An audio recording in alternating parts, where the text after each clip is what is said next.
ایک نوجوان جس کی عمر 15 سال تھی اور 15 سال کی عمر میں اس کے والد گرامی کا سایہ اس کے سر سے اٹھ گیا۔ وراثت میں ایک باغ اور ایک پن چکی اسے ملی۔ اسی باغ کو، اسی پن چکی کو اس نے ذریعہ معاش بنایا، خود باغ کی نگہبانی بھی کرتا، اس پودوں کو پانی بھی دیتا۔ ایک روز وہ نوجوان اپنے باغ میں پانی دے رہا تھا کہ اس نے اس دور کے ایک مشہور مظلوم حضرت سیدنا ابراہیم کندوزی رحمۃ اللہ تعالی کو دیکھا کہ وہ اس کے باغ میں داخل ہو رہے ہیں۔ بڑا نام، اللہ کے نیک ولی۔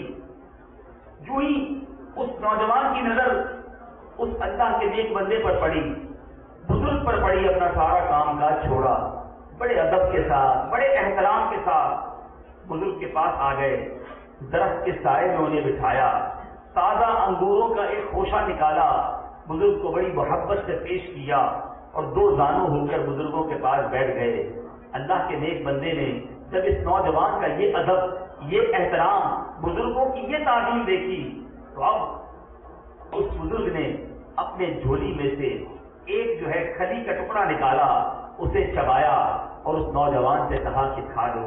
ابھی اس نوجوان نے منہ میں ٹکڑا ہی ڈالا تھا، حلق سے اتارا، اس کے دل کی کیفیت بدل گئی، دل کی دنیا وہ زیر و زبر ہو گئی، دنیا سے دل اجاڑ ہو گیا۔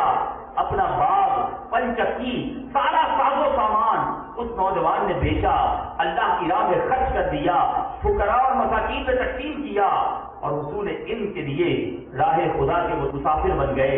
اے میرے میٹھے اسلامی بھائیوں، آپ جاننا چاہیں گے کہ 15 سال کی عمر میں بزرگوں کی اتنی ادب و احترام کے ساتھ خدمت کرنے والا اور پھر اللہ کے نیک بندے کی نگاہ پڑنے پر جس کی دل کی دنیا بدل گئی، وہ نوجوان کون تھا؟